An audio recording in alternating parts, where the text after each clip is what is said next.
Good morning Safar. Good morning Jasmine. ഏതായാലും market ഇന്ന് വളരെ ഒരു പോസിറ്റീവ് നോട്ടിലാണ് ട്രേഡ് ചെയ്യുന്നത്. ഓപ്പൺ ചെയ്തത് 24,744 എന്നുള്ള ഒരു നിലവാരത്തിലാണെങ്കിൽ ഇപ്പോൾ 128-ലധികം പോയിന്റുകളുടെ ഒരു മുന്നേറ്റം നിഫ്റ്റി 50-ൽ കാണുന്നുണ്ട്. മറ്റു പ്രധാനപ്പെട്ട അപ്ഡേറ്റ്സ് എങ്ങനെയാണ് Jasmine? Last day small cap ഇൻഡെക്സിൽ ഒരു ബിയറിഷ് എൻഗുൾഫിംഗ് ക്യാൻഡിലാണ് നമുക്ക് കാണാൻ സാധിച്ചത്. അതായത് ആ ലാസ്റ്റ് ഡേയിലോ ഇന്ന് ഹോൾഡ് ചെയ്തിട്ടില്ലെങ്കിൽ മാർക്കറ്റിൽ ഒരു short term profit booking possibilities ഉണ്ട്. എങ്കിലും നിഫ്റ്റി 50-ൽ ഈ മണിക്കൂറിൽ 0.52% മുന്നേറ്റവും ബാങ്ക് നിഫ്റ്റിയിൽ 0.48% മുന്നേറ്റവും രേഖപ്പെടുത്തുന്നു. നിഫ്റ്റിയിലെ അഡ്വാൻസ് ഡിക്ലൈൻ റേഷ്യോ നോക്കുകയാണെങ്കിൽ 43 സ്റ്റോക്കുകൾ അഡ്വാൻസ് ആയും 7 സ്റ്റോക്കുകൾ ഡിക്ലൈനുമാണ്.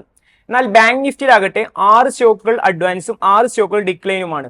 നിഫ്റ്റിയിലെ ശ്രദ്ധിക്കേണ്ട ടെക്നിക്കൽ ലെവൽ നോക്കുകയാണെങ്കിൽ സ്ട്രോങ് സപ്പോർട്ടായി 23,800 എന്ന ലെവൽ കൺസിഡർ ചെയ്യാവുന്നതാണ്.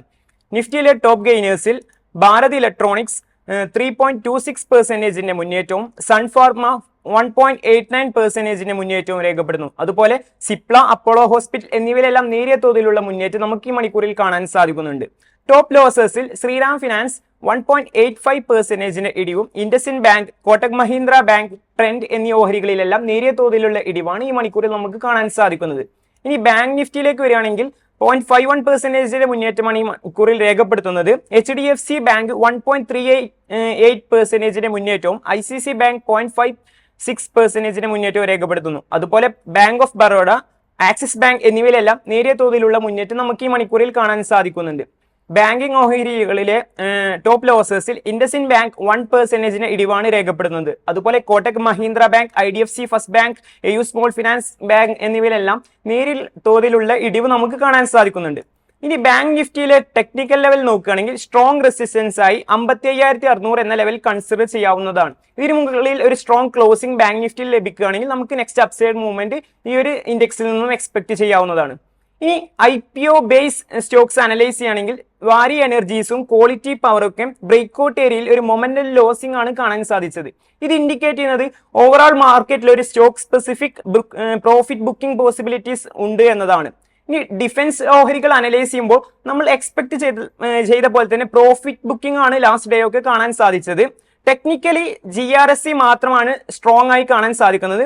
ബട്ട് ഈ ഒരു സ്റ്റോക്സിലൊക്കെ ഫ്ലാഗ് പാറ്റേൺ ഫോർമേഷന് വെയിറ്റ് ചെയ്യുന്നതായിരിക്കും ഏറ്റവും ബെറ്റർ എന്നാണ് ടെക്നിക്കൽ ഇൻഡിക്കേഷൻസ് സൂചിപ്പിക്കുന്നത്. കൂടാതെ റിസ്ക് റിവാർഡ് റേഷ്യോ നോക്കുകയാണെങ്കിൽ കറന്റ് ലെവലിൽ ഡിഫൻസ് ഓഹരികൾ എൻട്രി പ്രിഫറബിൾ അല്ല. ഇനി റീസെന്റ് Q4 റിസൾട്ട് വന്ന ഗ്ലാൻഡ് ഫാർമിന്റെ ഡാറ്റ നോക്കുകയാണെങ്കിൽ റവന്യൂ 7.3% ഡൗൺ ആണ്. കൂടാതെ പ്രോഫിറ്റ് 3% ഡൗൺ ആയിട്ടാണ് കാണാൻ സാധിക്കുന്നത്. ഗ്ലാൻഡ് ഫാർമയുടെ ടെക്നിക്കൽ പോയിന്റ് ഓഫ് വ്യൂ നോക്കുകയാണെങ്കിൽ ഇപ്പോൾ കറന്റ്ലി അത് ട്രേഡ് ചെയ്യുന്നത് റൗണ്ട് ബോട്ടം ഫോർമേഷൻ ആണ്. കൂടാതെ ഈ സ്റ്റോക്സിന് ഹയർ ലെവലിൽ റിജക്ഷൻസും ഡബിൾ ടോപ്പ് ബേസ്ഡ് സെല്ലിങ്ങും നമുക്ക് കാണാൻ സാധിക്കുന്നുണ്ട്. ലോങ് ടേം ട്രെൻഡ് അനലൈസ് ചെയ്യുമ്പോൾ ബിയറിഷ് ആണ്. അതുകൊണ്ട് തന്നെ കറന്റ് ലെവലിൽ ഈ ഒരു സ്റ്റോക്കിൽ എൻട്രി പ്രിഫറബിൾ അല്ല.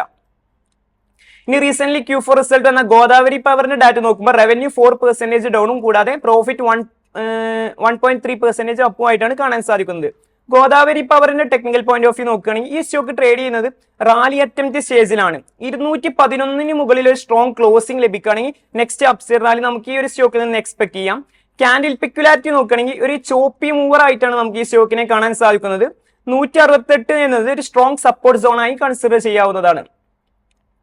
ഇനി Q4 റിസൾട്ട് വന്ന മറ്റൊരു സ്റ്റോക്ക് ഫോർട്ടിസ് ഹെൽത്ത് ആണ്. അതിന്റെ ഡാറ്റ നോക്കുമ്പോൾ റവന്യൂ 12% അപ്പും പ്രോഫിറ്റ് 2.8% അപ്പായിട്ടാണ് കാണാൻ സാധിക്കുന്നത്.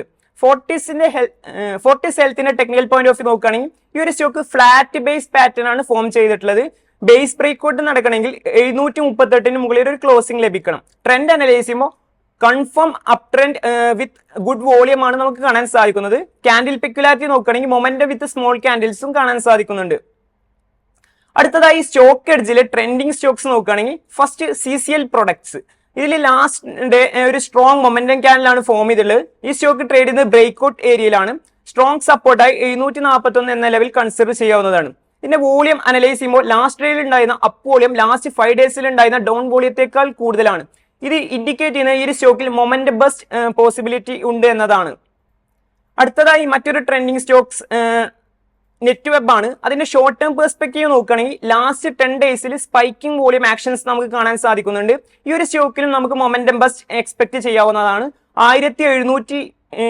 79 എന്നൊരു സ്ട്രോങ് റെസിസ്റ്റൻസ് ആണ്. അതിന് മുകളിൽ ഒരു ക്ലോസിംഗ് ലഭിക്കുകയാണെങ്കിൽ ഷോർട്ട് ടൈം റാലി ഇതിൽ നിന്ന് നമുക്ക് എക്സ്പെക്ട് ചെയ്യാം.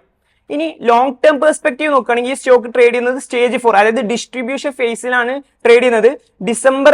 ലാസ്റ്റ് ഇയർ ഡിസംബറിലാണ് ഒരു double top pattern based selling കാണാൻ സാധിച്ചത്. അതുകൊണ്ട് തന്നെ കറന്റ് ലെവലിൽ എൻട്രി പ്രിഫറബിൾ അല്ല. ഇനി ഡാറ്റ പാറ്റേൺസിന്റെ ടെക്നിക്കൽ ലെവൽസ് നോക്കുകയാണെങ്കിൽ ഒരു പാരബോളിക് റാലി ലഭിച്ചതിന് ശേഷം 19th മെയ്യിൽ ഒരു വോളിയം ബേസ്ഡ് ഡിസ്ട്രിബ്യൂഷൻ ക്യാൻഡിലാണ് നമുക്ക് കാണാൻ സാധിച്ചത്. ഈ ഒരു സ്റ്റോക്കിനെ നെക്സ്റ്റ് റാലി ഡിപ്പെൻഡ് ചെയ്ത് ഈ 19th മെയ്ന്റെ ക്യാൻഡിലെ ഹൈയിൽ എങ്ങനെ ഈ സ്റ്റോക്സ് ബിഹേവ് ചെയ്യുന്നുള്ളതിന്റെ അടിസ്ഥാനത്തിലായിരിക്കും. അടുത്തതായി ട്രെൻഡിങ് സ്റ്റോക്സിലുള്ള മറ്റൊരു സ്റ്റോക്ക് MCX ആണ്. ഇത് ബേസ് ബ്രേക്ക്ഔട്ട് ഏരിയയിൽ റീടെസ്റ്റ് ആണ് ഇപ്പോൾ നമുക്ക് കാണാൻ സാധിക്കുന്നത്. ഈ സ്റ്റോക്കിന്റെ പെക്യുലാരിറ്റി നോക്കുകയാണെങ്കിൽ സ്ലോ ആൻഡ് ചോപ്പി മൂവർ ആണ്. ട്രെൻഡ് അനലൈസ് ചെയ്യുമ്പോൾ സ്ലോ ആൻഡ് സ്റ്റഡി ടൈപ്പ് ആണ് നമുക്ക് കാണാൻ സാധിക്കുന്നത്. ഈ ഒരു സ്റ്റോക്ക് ട്രേഡ് ചെയ്യുമ്പോൾ moving averages trailing stop loss ആയി കൺസിഡർ ചെയ്യുന്നതായിരിക്കും ബെറ്റർ ഓപ്ഷൻ എന്നാണ് എക്സ്പേർട്സ് ഒപ്പീനിയൻ. ഇനി സെക്ടോറിയൽ ഇൻഡീസസ് നോക്കുമ്പോൾ ഈ മണിക്കൂർ എല്ലാ സെക്ടേഴ്സിലും നല്ലൊരു മുന്നേറ്റമാണ് നമുക്ക് കാണാൻ സാധിക്കുന്നത്. IT സെക്ടറിന്റെ ടെക്നിക്കൽ പോയിന്റ് ഓഫ് വ്യൂ നോക്കുകയാണെങ്കിൽ ലാസ്റ്റ് 5 days ആയിട്ട് സ്ട്രോങ് പ്രൈസ് കോൺട്രാക്ഷൻ ആണ് കാണാൻ സാധിക്കുന്നത്. ലാസ്റ്റ് ഒരു സെൽ ഓഫും കൂടാതെ 19th മെയ് ക്യാൻഡിലെ ഹൈയിൽ നല്ല റിജക്ഷൻസും കാണാൻ സാധിക്കുന്നുണ്ട്. അതുകൊണ്ട് തന്നെ അതിന്റെ മുകളിൽ ഒരു ക്ലോസിംഗ് ലഭിക്കുകയാണെങ്കിലാണ് ഈ ഒരു സെക്ടറിൽ നെക്സ്റ്റ് അപ്സൈഡ് റാലി എക്സ്പെക്ട് ചെയ്യാവും. സ്ട്രോങ് സപ്പോർട്ടായി 35,000 എന്ന ലെവൽ കൺസിഡർ ചെയ്യാവുന്നതാണ്. അടുത്തതായി FMCG സെക്ടറിന്റെ ടെക്നിക്കൽ പോയിന്റ് ഓഫ് വ്യൂ നോക്കുകയാണെങ്കിൽ ഈ ഒരു സെക്ടറിന്റെ ക്യാൻഡിൽ അനലൈസ് ചെയ്യുമ്പോൾ മൊമെന്റം വിത്ത് സ്മോൾ ക്യാൻഡിൽസ് ആണ് നമുക്ക് കാണാൻ സാധിക്കുന്നത്. ഇത് ഇൻഡിക്കേറ്റ് ചെയ്യുന്നത് ഈ ഒരു സെക്ടറിൽ ബേസ് ബ്രേക്ക് ഔട്ട് പോസിബിലിറ്റീസ് ഉണ്ടെന്നാണ്. 57,660 ഒരു സ്ട്രോങ് റെസിസ്റ്റൻസ് ആണ്. അതിന് മുകളിൽ ഒരു ക്ലോസിംഗ് ലഭിക്കുകയാണെങ്കിൽ നെക്സ്റ്റ് അപ്സൈഡ് റാലി ഈ ഒരു സെക്ടറിൽ നമുക്ക് എക്സ്പെക്ട് ചെയ്യാം. ഇനി ഫാർമ സെക്ടറിന്റെ ടെക്നിക്കൽ ലെവൽസ് നോക്കുകയാണെങ്കിൽ കറന്റ് ബ്രേക്ക് ഔട്ട് ഏരിയയിൽ ഒരു മൊമെന്റം ക്യാൻഡിലാണ് നമുക്ക് കാണാൻ സാധിച്ചത്. ബട്ട് ഈ ഏരിയയിൽ നല്ല സ്ട്രോങ് ക്ലോസിംഗ് ഈ ഒരു സെക്ടറിനെ സംബന്ധിച്ചോളം ക്രൂഷ്യലാണ്. 22,000 എന്ന ലെവലിൽ ഒരു റെസിസ്റ്റൻസ് ആണ്. അതിന് മുകളിൽ ഒരു ക്ലോസിംഗ് ലഭിക്കുകയാണെങ്കിൽ ഒരു VCP ബ്രേക്ക്ഔട്ട് പോസിബിലിറ്റീസ് ഉണ്ടെന്നാണ് എക്സ്പേർട്സ് ഒപ്പീനിയൻ. ഇനി അവസാനമായി മാക്സ് ഹെൽത്ത് കെയറിന്റെ പാറ്റേൺ അനലൈസ് ചെയ്യുകയാണെങ്കിൽ ഫ്ലാറ്റ് ബേസ് പാറ്റേൺ ആണ് ഫോം ചെയ്തിട്ടുള്ളത്. ഇതിന്റെ ബേസ് ബ്രേക്ക്ഔട്ട് 1200 മുകളിൽ ഒരു സ്ട്രോങ് ക്ലോസിംഗ് ലഭിച്ചാലാണ്. അങ്ങനെയാണെങ്കിൽ ഒരു നെക്സ്റ്റ് അപ്സൈഡ് റാലി നമുക്ക് ഈ ഒരു സ്റ്റോക്കിൽ നിന്ന് എക്സ്പെക്ട് ചെയ്യാം. ഷോർട്ട് ടേം ടാർഗറ്റ് ആയി 1400 എന്ന ലെവൽ കൺസിഡർ ചെയ്യാവുന്നതാണ്. ഇനി മാർക്കറ്റ് ബ്രെഡ്ത്ത് അനലൈസ് ചെയ്യുമ്പോൾ ലാസ്റ്റ് ഡേ സ്ട്രോങ് മൂവേഴ്സ് 56 ആണ്. കറന്റ് ഡേ സ്ട്രോങ് മൂവേഴ്സ് 19 മാത്രമേ ഉള്ളൂ. ഈ ബ്രെഡ്ത്ത് അനലൈസ് ചെയ്യുമ്പോൾ നമുക്ക് കാണാൻ സാധിക്കുന്നത് ഷോർട്ട് ടേം പ്രോഫിറ്റ് ബുക്കിംഗ് സ്റ്റേജിലാണ് മാർക്കറ്റ് ഇപ്പോൾ ട്രേഡ് ചെയ്യുന്നത് എന്നതാണ് ജാസ്മിൻ.